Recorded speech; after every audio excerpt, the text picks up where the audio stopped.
2 రోజుల క్రితం పసుమరు గ్రామానికి చెందినటువంటి జుజ్జువరపు బుజ్జి, జుజ్జువరపు చిన్ని, వారి శ్రీమతి ఆరోగ్యం, అలాగే వారి అమ్మాయి సుప్రియ, వారి అబ్బాయి తేజ, వీరి నలుగురి యొక్క విషయాల్లో జుజ్జువరపు సుప్రియ అనే యొక్క చదువుకునేటువంటి ఆడపిల్లని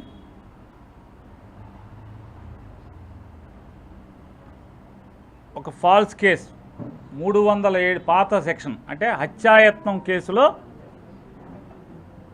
రిమాండ్లో ఉంచితే జైలుకి వెళ్ళి పామరు మాజీ శాసనసభ్యులు కైలే అనిల్ కుమార్ గారు, నేను, అలాగే ఆ జుజ్జువరపు సుప్రియ గారు అయినటువంటి వారి తండ్రి జుజ్జువరపు చిన్ని ముగ్గురం కలిసి జైల్లో పరామర్శించి ఆ అమ్మాయిని ఏం జరిగిందని విచారణ చేసుకున్నాం.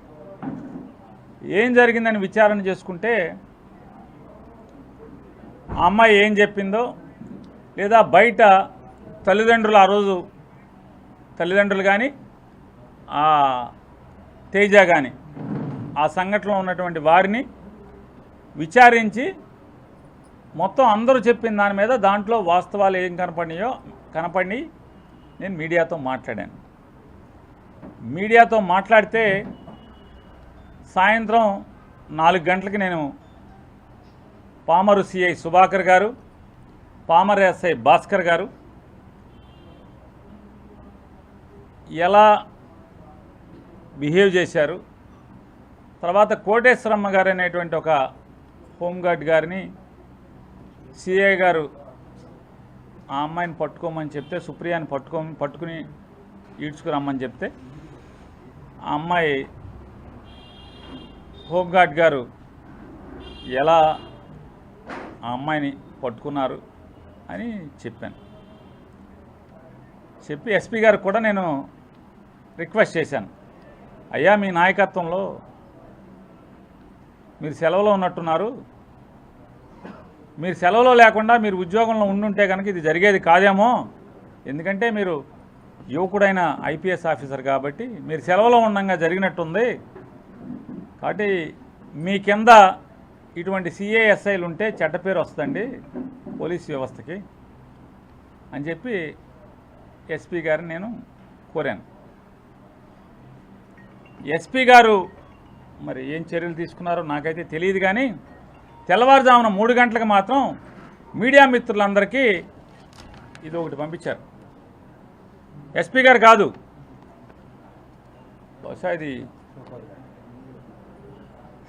పూర్వం సినిమాల్లో వచ్చేది, మనకి ఆకాశం మెరిసి ఒక మెరుపు వచ్చి పెళపెళామని మోత వచ్చి మాటలు వచ్చాయి. అలా ఇక్కడ ఎవరి సంతకం లేదు, ఎవరి పేరు లేదు. కృష్ణా జిల్లా పోలీస్ జిల్లా కార్యాలయం పేరు మీద ఇది అందరికీ పంపించారు. నేను తప్పు అని కూడా అంటలా, అది నేరం అని అంటలేదు, ఇదేదో చేయకూడని వేరే చర్య చట్ట వ్యతిరేకం అని కూడా నేను అంటలా. అది చెప్తున్నా, ఎవరో ఒకళ్ళు సంతకం పెడితే బాగుండేది కదా కార్యాలయంలో, ఎవరో ఒకళ్ళు, అంతమంది 100 మంది పోలీసులు ఉంటారు కదా, దాంట్లో ఎవరో ఒక్కరన్నా సంతకం పెడితే బాగుండేది కదా, అంటే నిజంగానే పోలీసు పంపించారా ఇదని తెలియటం కోసం, అంతే కదా. ఇది నేరం తప్పు అని కూడా నేను అంటలా, ఎందుకంటే తప్పులన్నీ మేమే చేస్తుంటాం కాబట్టి. కులాలను రెచ్చగొడతాం, సమాజంలో మతాలను రెచ్చగొడతాం, మా ఉద్యోగం కదా.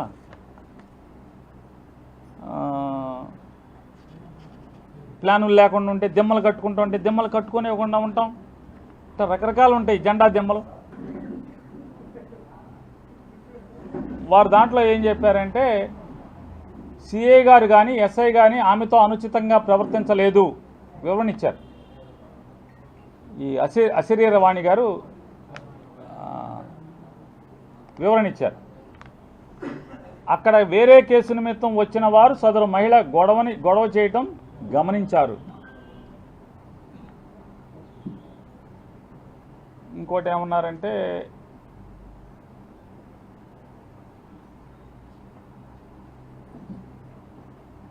మచిలీపట్నం గవర్నమెంట్ ఆసుపత్రి వైద్యులు పలు రకాల పరీక్షలు నిర్వహించి ఆమెకు ఎలాంటి రక్త గాయాలు కానీ ఇతర గాయాలు కానీ ఆమె శరీరంపై లేవని రిపోర్ట్ ఇచ్చారు. అంటే పేరు నాని నువ్వు రక్తం కారుతుందన్నావు, ఆవిడకి లేవని ఇచ్చారు, రిపోర్ట్ ఇచ్చి ఉన్నారు. అలాగే 108 కూడా అన్నారు, 108 సిబ్బంది వచ్చి గాయాలు లేవు నీకు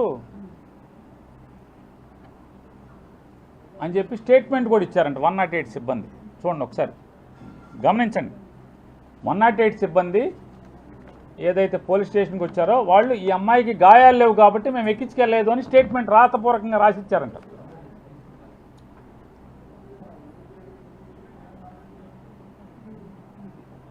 మీరు ఆ అమ్మాయి దళితులు అంటున్నారు, మా హోంగార్డు కూడా ఎస్టీనే.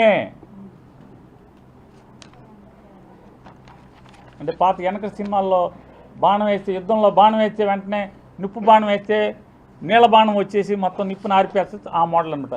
నువ్వు మీ అమ్మాయి ఎస్సీ అన్నావు, మా అమ్మాయి ఎస్టీ అని ఈ అసిరవాణి చెప్పింది పేరు లేనటువంటి ఉత్తరంలో. మంచి సంతోషం. సదరు నిందితురాలి సోదరుడైన తేజ దొంగతనం చేసినట్టు ప్రాథమిక రుజువులు ఉండటం వలన, సీసీ ఫుటేజీ లభ్యం అవడం వలన అతన్ని పిలిపించడం జరిగింది. అటువంటి వ్యక్తిని మీరు ఎలా పిలిపించారు?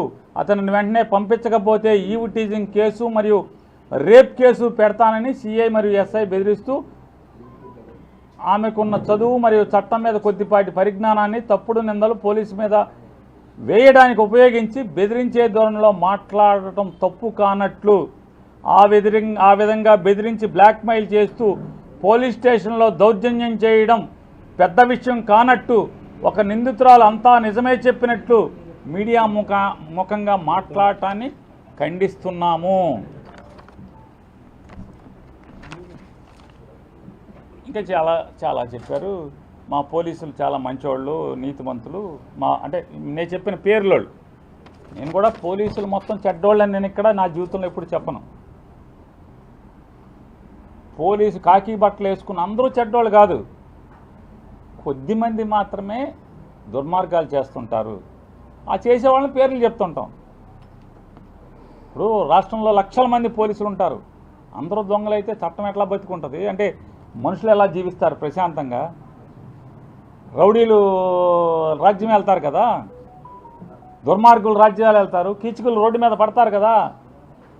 మేము పోలీసులందరిని అంటలా, పోలీసుల్లో మనుషుల్లో ఎట్లా అయితే చెడిపోయిన వాళ్ళు ఉంటారో, రాజకీయ నాయకులు అయితే ఎట్లా అయితే కొంతమంది అవినీతి పరులు ఉంటారో, రాజకీయ నాయకుల్లో కొంతమంది ఇసుక తినేస్తుంటారో, నదులో ఇసుక తినేస్తుంటారో అన్నానికి బదులు, రాజకీయ నాయకులు కొంతమంది ఎట్లా అయితే పోలీసులతో చేరి ప్యాకెట్లు పెట్టిస్తూ ఉంటారో, రాజకీయ నాయకులు కొంతమంది నిధులు శాంక్షన్ చేయించి పనులకి కాంట్రాక్టర్ల దగ్గర బల్ల కింద చేయి పెట్టి డబ్బులు తీసుకుంటూ ఉంటారో, ఎట్లా రాజకీయ నాయకుల్లో చెడిపోయిన వాళ్ళు ఉంటారో, అలాగే వ్యవస్థలో సమాజంలో చెడిపోయిన మనుషులు ఉన్నట్టే పోలీస్ వ్యవస్థలో కూడా కొద్దిమంది ఉన్నారనే చెప్పాను. నేను పోలీసు వాళ్ళు చెడ్డోళ్ళని ఎక్కడ చెప్పాల. అందరూ పోలీసులు చెడ్డోళ్ళు కాదు, కొద్దిమంది పరిస్థితులు, ప్రాబల్యం, వారికి వచ్చినటువంటి పరిస్థితులు. ఇవాళ రేపు ఏమైందంటే రాజకీయ నాయకులు లెటర్ ఇస్తే కానీ పోస్టింగ్లు రావు కాబట్టి ఆ లెటర్కి ఎంత ఖర్చు అవుద్దో ఇవన్నీ రకరకాలు ఉంటాయి. మరి అవన్నీ వసూలు చేసుకోకపోతే నెల నెల జీతంలోంచి ఎట్ట కడతాడు? ఇట్లాంటి ఆ ఉద్దేశంతో, ఆ ఉద్దేశాలను మనసులో పెట్టుకుని మాట్లాడాను. నేను ఎక్కడ పైకి మాట్లాడాల. సరే మాట్లాడితే ఇవన్నీ చెప్పారు కదా.